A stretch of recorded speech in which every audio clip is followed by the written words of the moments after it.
honestly, there's some specials that I watch right now, and I'm like, that was great. But I'm like, think about it. Like, that's it. Like, people want to watch stuff for like an hour and a half, 2 hours, watch a movie. There should be some sketches or something. Yeah. So I need to figure something out.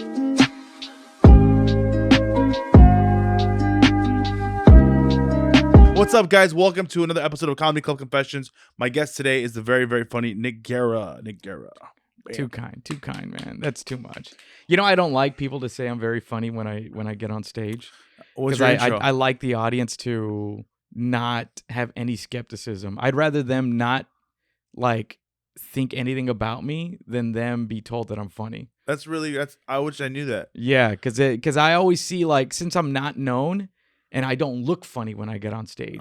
So when someone's like, this next guy, he's hilarious, he's great, you could see their arms starting to cross. Like, we'll decide. Yeah. You know? Like, I even had a fan share the post for tonight to his friends, like, hey, you guys got to go check this guy out. And the first comment, who is this? You know? But it's actually funny because people that don't have any credits say like, yeah, just don't you know, like, hey man, what should I say? I don't care. Say whatever. Yeah. But you actually have a lot of stuff. Yeah. What was your first credit? Was it Fluffy? The Guerra? It was probably that one. Yes. Stand Up Revolution. Yeah, Stand Up Revolution. Central. Comedy Central. Yeah. That was like 2011. And then you did the Tonight Show. Then I did Last Comic Standing. Then the Tonight Show. And then HBO. Then HBO. Yeah, pretty much in that order. And but you've done other stuff too, bro, obviously. Yeah, like Access He's TV. done a lot of stuff. I've done things. I've been very lucky. But he's very humble. Yeah, man. Well, the game humbles you, you know? Yeah. Yeah. I guess, I think that's the thing, is that people think I'm cockier than I am because of my performance on stage. You used to be cockier. No, I think people thought that. Oh, okay. No, but you were really mean before. That's what I heard. When I first met Nick, I didn't like Nick. Well, I was like, why is he so mean? He was angry. Like, he was so angry. And my theory is because he was sober. Nick Guerra did not drink or smoke or did nothing. Nothing. He was showtime and he'd go home. Coffee. That's it. Coffee all the way to 4 a.m. A diner, coffee. That's it. Yep. And now Nick Guerra's, he's me of 2010. Nick Guerra's a good time wild now. Nick Guerra's a good time. Yeah, you know, I was used to ball busting, man. When I started up, that was it. Everybody ball busted, and then it kind of, like you said, some people think it's way too mean, and so I had to learn how to.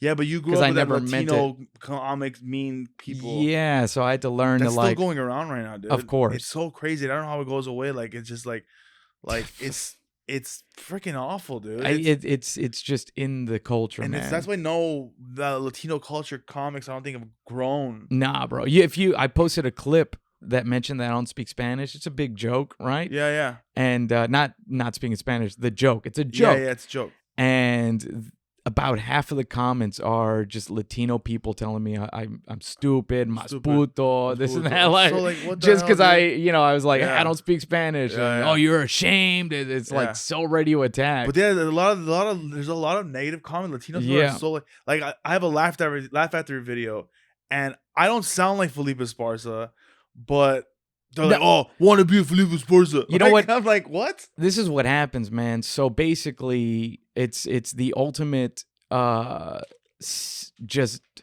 need to put you in a box and discriminate you just so I know what you are immediately. Big, fluffy hair, Felipe Esparza, boom, got you. People used to say, oh, look at this Pablo Francisco, and me and him are completely different. Yeah. We don't talk about anything the same. But they just saw an energetic Mexican on stage. One guy thought I was Alex Raimundo back with the long hair, God. Oh, really? So it's just like that. People want to categorize you, and they literally are just putting on their discriminatory lens and saying, okay, he's saying he's Latino. He's got Felipe Esparza. That's my first one I can go for. Are we the only culture that does that? Do you think white comics no. White comics? They do it. There's an interview with Kevin Pollak and Bill Burr where Bill Burr was in an article in Rolling Stone for like when Bill was like really expanding out there, and they called him the next Louis C.K. of comedy. Okay. Right? And Kevin was like, so I saw this interview, and this is before the whole Louis drama. Yeah. He's like, how do you feel that Rolling Stone is saying this about you? Since you guys are peers and you're kind of different, you're not really the next Louis C.K. of comedy. And Bill was just like, that's just what general people need. They just need a description. And if that's what helps them get in their head that I'm a comedian, then that's what helps them get in their head. They do it with movies all the time. You know, the big line in Hollywood is, give me the same story but different.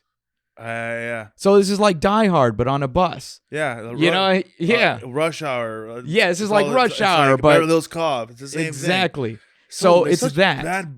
And we're still stupid. People are just like, let's go watch this new movie. Like, it's branding. Like it's so bad. I just saw Jurassic, whatever it's called, Jurassic Park, the latest one. Yeah. I just saw it and I was like, this is the same shit, dude. Yeah, it's just man. Yeah. Yeah, I mean, they literally will pitch movies like it's a De Niro film.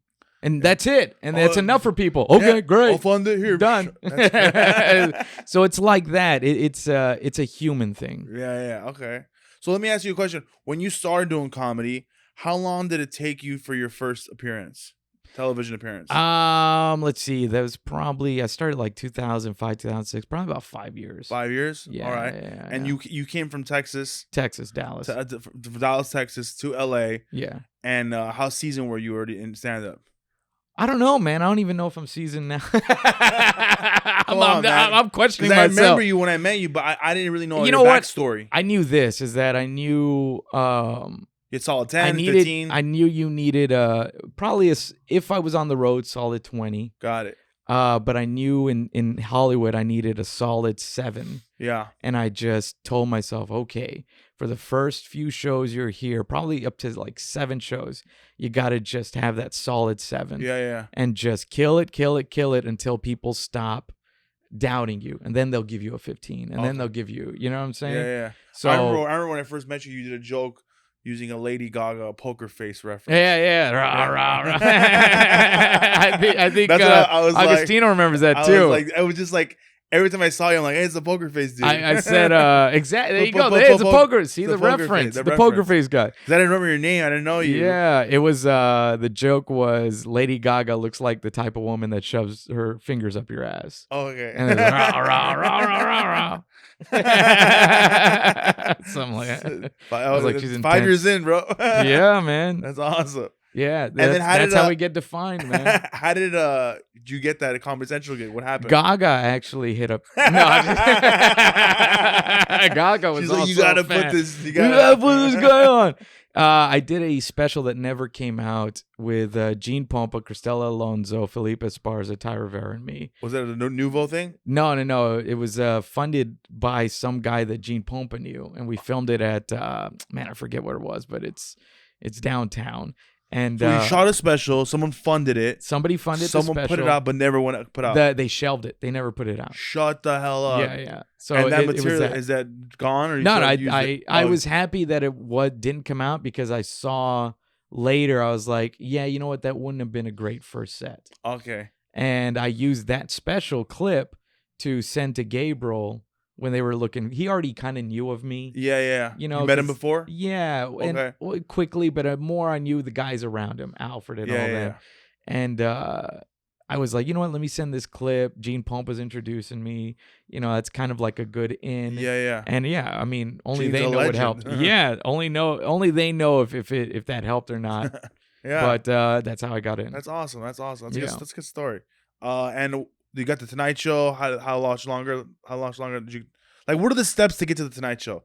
Because the steps to get to the Tonight. Because Comedy Central, HBO, all that. It's probably would your favorite one was the Tonight Show? Was that the favorite one? I mean, that's hard to say favorite one because they all have their such exciting backstories. Like but Tonight Show is like legendary. Yeah, that definitely is one of those that sits with me. You know, like that I really sit back and I'm like, oh yeah. I mean, I have the what is it, the cue card framed up, you know, presenting tonight, Guerra kind of thing.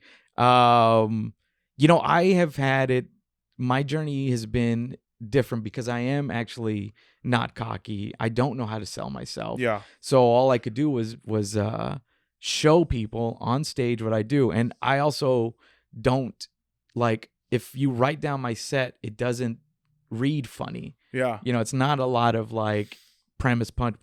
It's more your delivery. Yeah, your delivery, premise, tag. You're a great entertainer. Yeah, you know. And I was actually just talking about that last night. We did a show, and I'm not gonna say I'll say what the comments in the show. It was Jonathan Kite, Darren Carter, me, Craig Robinson. Yeah. And out of all of them, Darren Carter was a favorite, and we're like talking about Darren Carter is a great performer. He has the whole light thing, the whole experience. He's like, he's not just a comedian. He's freaking Cirque du Comedy. He's the party starter, bro. Yeah. That's it, man. He lives up to his name, man. Well, yeah. So I had to, throughout my career, I had to basically be seen on stage in order for somebody to give me a chance. Mm-hmm. They had to see it. So when I got the Tonight Show, I'd done the NBC Standard for Diversity. I won that. Michael Cox. Oh, you won that? Yeah, I won that. That's awesome, dude. Yeah. So the booker of the Tonight Show was one of the judges. Yeah. And that's where he saw me multiple times when we did kind of like a mini tour. Yeah. And got to know my act. Before that, he thought that I was very angry. Subdued. No, very quiet. Oh, really? Because when I was around him, I'd be in the green room with like drinking coffee and not having to act a fool, not being a comic, because I was just there alongside Joe Coy or Michael Yo. I was just their buddy. Yeah. Right. So he didn't know that how I would perform. Yeah. Just because he only saw me in the green room. Right. And do you think that's important then for comics to be performing off stage too then? You know what, man? There's been a lot of moments in my career, like when I shot the first HBO thing, nobody had seen my set but the guy that asked me to do it. Edwin, yeah. Yes. And no one had seen my set. So when we were filming that first thing, the other producers kept seeing me in my dressing room just sitting there waiting for my spot. And they actually told me that they were worried that I was going to bomb. Yes. They were like, man, you didn't do nothing. You weren't acting crazy. So we just thought you would be low energy, not funny. Energy. Same thing happened with Last Comic Standing. They didn't see my set. So when I did the first show, they actually were like, man, when we saw you pacing back and forth, we thought, man, this guy's not going to do anything, this and that. So it's just that. I had a lot of judgment that was passed on to me before anyone saw me on stage. Yeah. So they're already rooting against you kind of a way. Like, shit. They were like, what did we do? We put this guy up. Yes. Oh, my God. And then they're like watching, he's doing pretty good. Okay, cool. Yeah. Or just like, I didn't expect that. Yeah. It was more that. Not even he's doing pretty good. Like, whoa. Like, they really just did not think crazy. Anything. I did a club once. The reason I cut my hair, too, is I did a club once. Yeah, that's a good question. Yeah, where the Nick had his hair very long. Very long. Like how, like to here? It was there every now and then. He was fucking hot. Yeah, man. I did a club once where that was the only reference the club owner had of my comedy. And he told me, is like, I was avoiding booking you based off of your picture. What? And it wasn't until somebody else had vouched for me and said, no, he's a great comic. You should give him a weekend. Yeah. So it's just that. Just your look. Just my look. That's crazy, man. Well, people don't want to think, man. That's man. I know it's a lot. It does. It does suck, And then when you start your Tonight Show, you had long hair. I had long hair in the Tonight Show, yeah. So what made you cut it? Just the desire to cut it, and then also I was headlining bigger gigs. I was headlining a lot of New Year's shows, and people pay like $60, $80 for a ticket.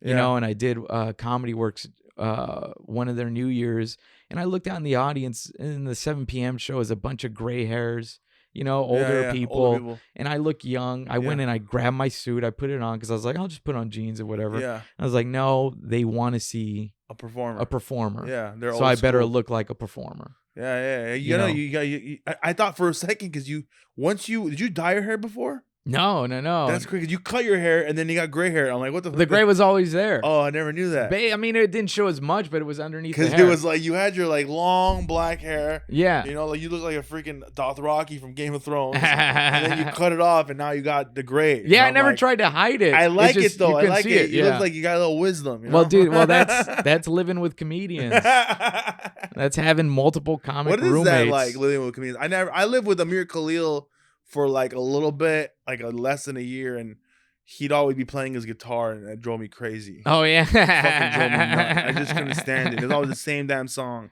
Yeah. What was it like? What was it I like? mean, it was. Now when I look back on it, the unspoken jealousy that existed in whatever the house was was probably the most toxic part of it. Yeah. But I never had any jealousy for anybody that I was around. So when you don't have it, you don't think it exists. And comics are so good at hiding it or charming that, you know, they don't show you their real colors. Their real colors. Yeah, it's until crazy. You like really it just erupts. It's crazy how like the people that are closest to you are the ones that are not rooting for you. Yeah, man. Yeah, it's I wild. recently experienced that, so it's like I know exactly what you're saying. It's crazy. And a lot of it comes from them undermining themselves, their own insecurities. Yes, and then they're upset at like I think I had a lot of random jealousy. Actually, I have a lot of random jealousy. I think I've talked to other people about it. Yeah. People thought I was crazy until they saw it. Yeah. They thought, no, Nick, you're just sensitive, this and that. Like, no. But I think a lot of people, based on the way I look, don't think I should have what I have.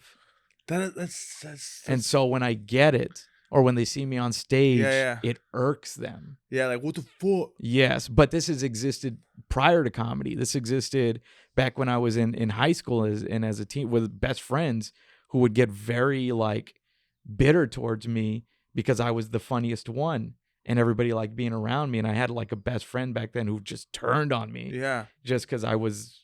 And in my mind, I was like, we're all hilarious. Yeah, we're all hilarious. What's wrong with you? That's like little kid stuff, like being picked first for a team. You're like, what the hell, why'd you pick him first? Yeah, man. That's so stupid. Yeah. But it also, comedians are very, very childish. Well, people are, because it would happen at bars. You know, it would happen when I'd go on when I'd go on dates with girls and I'd walk away. There was multiple girls that told me immediately a guy would walk up to him and be like, what are you doing with this guy? You know? Yeah. So it's just like... Is that why you never tell people you're with the girl sometimes? Yeah, kind of. Yeah. Sometimes I'm like, everyone's like, back in the day, we're like, I know he's with her. And then he goes, no, we're not together. I'm like, okay. Well, I also wasn't with them. Oh, okay.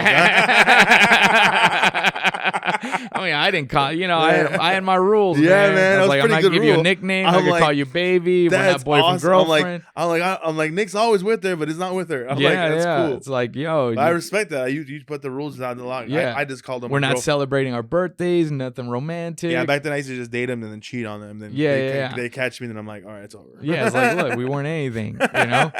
But the world is... knowing that that's just the way people are has helped me from getting really depressed, because it hurts more when you think it's your peers. Yeah. It hurts more when you think it's your friends. Yeah. But when you realize that that's just the way people are, then you're like, okay, I can handle this more. It's not something that is specific to this person, this best friend, this guy you knew for a while. It's just a thing. Yeah. You know? And in life's like that, man. You could read tons of articles. I mean, we all know that snap judgments, people, they have to try to figure you out in a moment. Yeah. Is he a threat? Is he not a threat? What's he going to do? What's this person? You know? And so people are constantly snap judging. So one of the questions I ask, well, you kind of already answered the question, is about people that you think that maybe don't like you or you've had a problem with in the past. But you pretty much answered that question. But have you pieced up with anyone that you had problems with in the past? Most of them, I've told them, man, I got no problems, man. Yeah. It's on them. It's on them. One of my buddies who we've had differences back and forth. Last time I talked to him, I said, "All right, man, you want to be friends, but you got to come see me. Yeah. You got to come to my place. Yeah. I'm done going to your place. I'm done going to you." And that was it. That was it. And then he never came. So it's just that. It's just like, it's like you give them the ultimatum. Yeah. Like, look, all right, I'm here. Yeah. And it's water on the bridge, honestly. And there's been some, there's one comic who I didn't even know had bitterness against me. Really? Yes, because that whole thing, like, people thought I was cocky. Who you mind? No, I don't want to say that because he's a good dude, and I don't want it to. Yeah. So after I got the Tonight Show, I had kind of like a celebratory diner eat. Me at the Corral Cafe. Yeah. And I was talking to the comics about how I got on. In my mind, I'm like, this is what I did. If you guys want any tips, this and that. Yeah. Because I'm all about trading tips. Of course. That's how you grow. Yes. And it's not like there's other spots, man. Like people always think, oh, I'm not gonna get this advice because I don't want that's my spot. You know, like no, that's the best that you give back, bro. That's the best. I tried, man, but then I learned that some people take when you're giving them advice, like you're bragging. Oh, and I've had a lot of people turn on me because I was giving them advice, which now I don't offer at all freely. That's so stupid. Well, because it's on them. It's their own insecurities. Yeah. So for years, this guy had a bitterness towards me about it. Finally came out. We talked it over, and now we're fine. He's like, you know what, man? I didn't even think about it. It's like, dude, why would I be bragging about how to get on the Tonight Show? Yeah. Hey. If I was if I thought to myself you weren't deserving of this info, then I would not give it to you. Yeah, you're helping. Yeah, exactly. You're giving him a cheat code. Here's success a cheat code. unshared is failure. Yeah. You should share your success. Totally. And in my mind, it's like, look, I need this code. Yeah, and not everything I say is gonna work for you, but you might find something. Yeah. Or you might find the thing not to do. Yeah. But man, I did a festival where they had me do like giving comics tips about late show things. Yeah. And it's a Big Sky Festival, right? Yeah, but after I did it, man, there was even in it, you know, I was trying to pump up the audience, the comics. I think I was there that day. I was telling them like, yo, you get your spots, use that, but I was using I. Yeah. So when I did it, everyone will question you why you got this and that. It's like, because I did it, I did that, I did it. You know, I am my talent. In the end, I still have to be talented. Mm-hmm. But that was like an inspirational in my mind. I'm not bragging. One of the comics cracked a joke. Oh, maybe you need humbleness. Everybody laughed. I was like, oh, you guys. I was there. I remember that. You guys are annoyed by that. Was me. The black comic said that. No, it wasn't. But, you know, he does hang out with black comics. But that's when I realized I was like, man, I thought I was giving you guys advice. And I could see the bad taste in some of their faces because comics are very expressive. Yeah. And I was just like, you guys don't look at me as somebody that you respect. Yeah. So why am I even doing this? Yeah. It is what it is, man. Yeah. You know, everyone's in their own place. Yeah. Let me give a shout out to our sponsor real quick. Comedy Showcase app, guys. Make sure to check out this app. It's a great app. A lot of content on there for up and coming comedians. If you're a comic, submit your tape, DM them. Comedy Showcase app. Heard about this app? No. Mark's app's a great app. Oh, all right. Check it out, man. Oh, yes, I have heard of it. Dude. But anyway, man, I don't want to get to, you know, that's the thing. It's I've gone through levels of acceptance of how I've been in the career portrayed. And there are moments, man, where you sit down, you might do this too, where you're like, what am I doing wrong? Am I coming off weird? Yeah. Am I doing? And you kind of like debate your own personality. And I feel like like you said, one-on-one when we started hanging out, you saw that I was, which I'm going to talk about right now. Yeah, we went to Dubai. Yeah, that's probably where you really saw it. Freaking Dubai, and I had just gotten sober. I wasn't drinking at all, and that was like I thought it was the best place to get sober because like you can't really drink over there. Yeah, the drinks are really expensive. But we both got on this gig. We were booked separately. So when we got to Dubai, I'm like, oh, shit, Nick. And we just hung out for, 2 weeks straight? Pretty much, man. 10, 11 days. And it was like, you were a completely different person, bro. Yeah. Super nice. Like, super like, what do you want to do? What do you want to do? Like, it was so much fun. And we got to really know each other. And it was a completely different person than I thought you were. Yeah. And we got a lot closer and we talk more now all the time. And that's the kind of friend you need in your life, guys. If you're a comic out there and you're trying to get to the next level, you're only as good as your friends, dude. If your friends aren't doing shit, I tell my kids all the time, if your friends are just fucking smoking pot all day long and just sleeping in all day and not doing shit, not going to college, not doing auditions, whatever it is, but you're gonna be there. Yeah. So it's like you're the average of the 5 people you hang out with the most. When I talk to Nick, I pick his brain about the Tonight Show, about HBO, about this and that. As soon as I started doing these things and just setting some goals, dude, I got the Netflix thing. I got this, I got that, and it's just like, you literally anyone can do this. Like, it's like, I'm not bragging. Like I said, I'm not bragging. No. But anyone can do this. You just surround yourself with people and be positive and send good energy, man. Because Nick's all about good energy now, and I'm good energy, and it feels good. Well, you know, and I think I was then, but like I said, I didn't realize I was around a lot of toxic people. Yeah. There was a lot of, so I think the bitterness came from the mistreatment at home from my peers. Yeah. You know, it was like the anger came from living at home with in a house where you felt like everybody who you thought was your friend was against you. It's like a reality show, dude. It's like literally a reality show. We live in the house. So they all talk shit about each other. Yeah, man. It's literally, we should do a show. Yeah, bro. Yeah. Put 5 comedians in a house. They all hate each other. Bro, it's Imagine interesting. how long those confessionals would be. Oh, too much. But yeah, man, it's we got to hang out and got to have a good time. And, you know, I've been enjoying, I have completely enjoyed the comedy career. I enjoy everything that I've done. I enjoy a lot of the people I've met. I always lived by listen to every piece of advice, create your own Bible. Yeah.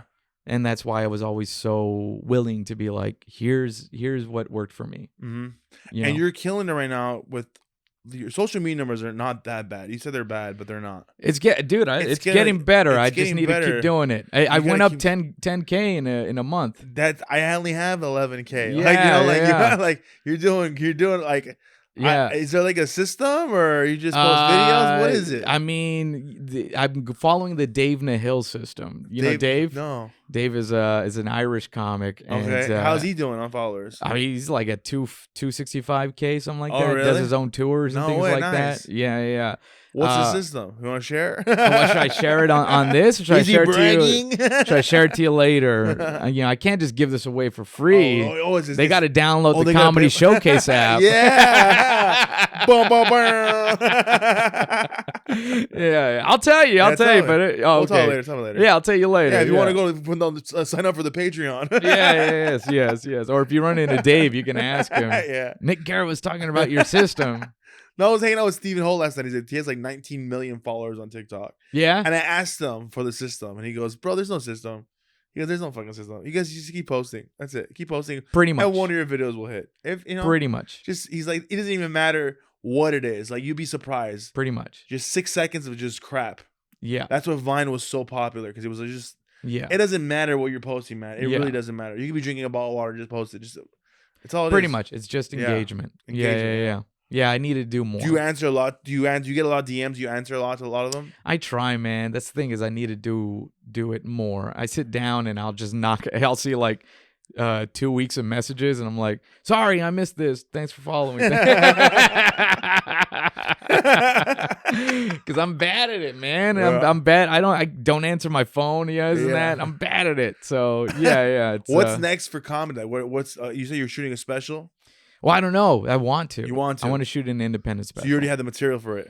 I want to shoot some of the jokes that are still solid that have just never been filmed. Every time I film something, it's so far it's been, here's a set that is a mix of jokes that I wished that I saved to film and jokes that are current. But a lot of time is like, this is what I waited. You have a lot of videos on your Instagram, like a lot of those clips. Yeah, are those old materials and new material you're working on? What is that?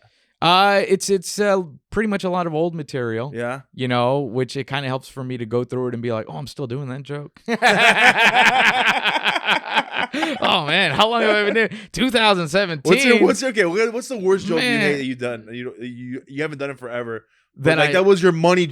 Like a lot of people don't know when comics write material. Yeah, we'll write our first 5 minutes, right? And there's a joke that you never will do again, but it was your go-to joke in year 1 through 3 as a stand-up comedian. I mean, it probably was. Which one? I know what I look like, kind of thing. The long hair. And the bathroom one.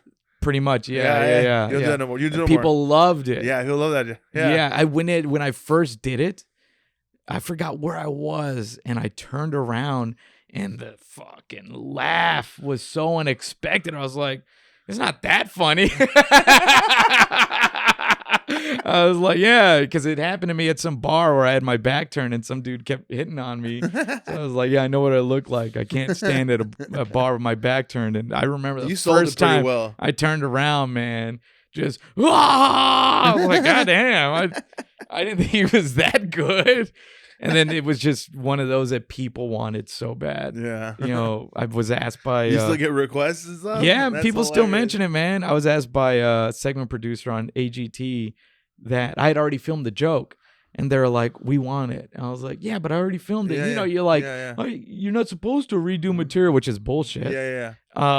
And they're like, we don't care what it was on. We want it. And I didn't do it, and I didn't get the thing. And I was like, I should have just done it. You should have done it. Should have just done it. Yeah. Yeah. Just give them what they want. Yeah, get the little samples out there. Okay.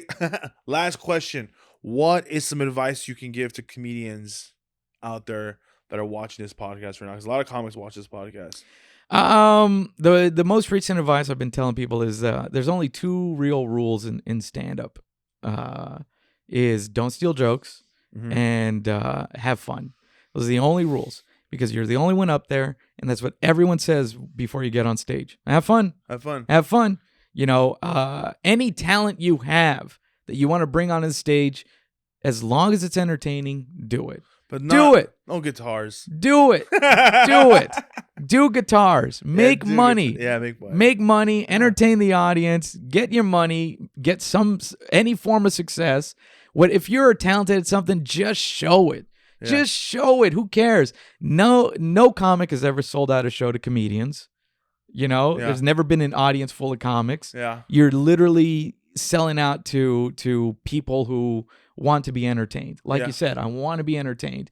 And God bless people that laugh. You know what I'm saying? Yeah. Those are the people we really owe our creative energy to. There's a lot of people that will watch you and not laugh, but they're breaking down your joke and they're analyzing you. There's a lot of people that just won't laugh because they think you're funnier. God bless the people that actually laugh. It's insane, because a real laugh, they can't force it. Yeah. It just, boom. It's natural. And they do it out loud. Dude, I'll watch a comedy movie and not one peep will come out of my mouth. Yeah. And I'm like, I'm the worst audience member. You know what I'm saying? I'll just like, I don't want me in the audience. You're the 7 p.m. Groupon show. Yeah. So thank God for the people that like, let loose. Yeah. Because if it wasn't for them, shows would suck. So just entertain them, man. I mean, that's where I'm at now. I literally don't care what anyone does on stage, as long as it's like, just be funny. Great. All right. That's actually some pretty good advice, and we're going to end it with that. Guys, my guest is Nick Guerra. Please go watch his Tonight Show set, his HBO, his half-hour HBO. Yeah. Love Me at My Worst. Love Me at My Worst on HBO. You can also get my new album, Early Show, Late Show. There you go. New album. Say it in the camera. Go. Early Show, Late Show. New album. It's 2 shows done one night at Fort Worth. So the early show is all clean and the late show is all dirty. And his Instagram is Nick Comic. Nick Comic. I'm Jack Jr. Check me out on my website for upcoming shows, jackjrcomic.com. Have a good night. Peace.